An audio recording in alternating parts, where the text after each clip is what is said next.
Starting off with USAID, they are doing something that is just piling on and ripping band-aids off of ace bandages, off of just uh, sucking flesh wounds.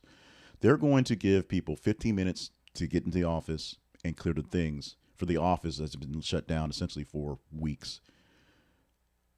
U.S. Agency for International Development, or USAID, instructed their recently laid off employees to get their personal belongings from the Washington, D.C. headquarters. They have a 15-minute window to get in, get out, take care of it. That is it. This comes part of the Trump administration is going to basically shut the agency and shut down the building.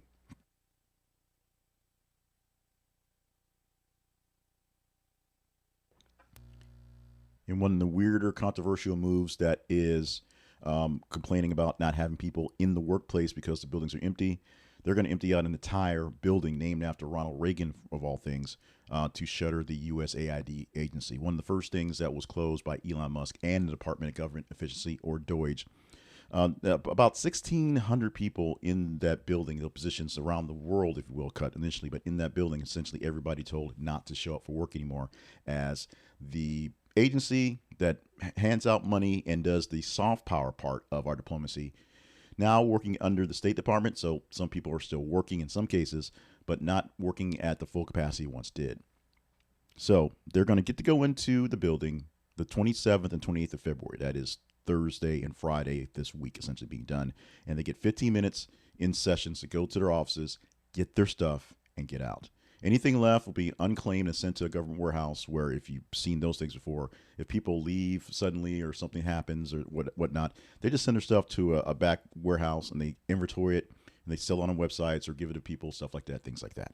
It's essentially, your storage wars for government stuff. The retrieval process has security screenings, making sure the right people are there, they're in the right places, they don't wander anyplace else, they don't try to take a copy machine that isn't there or microwave or stuff like that. And the biggest issue with this one is the abrupt layoffs mean a lot of people are really, really stuck. Number one, they're trying to find new work, new jobs. These aren't people who were given a chance to take the buyout in a case. These are people that were told, yeah, you're not working anymore tomorrow, and just shut things down.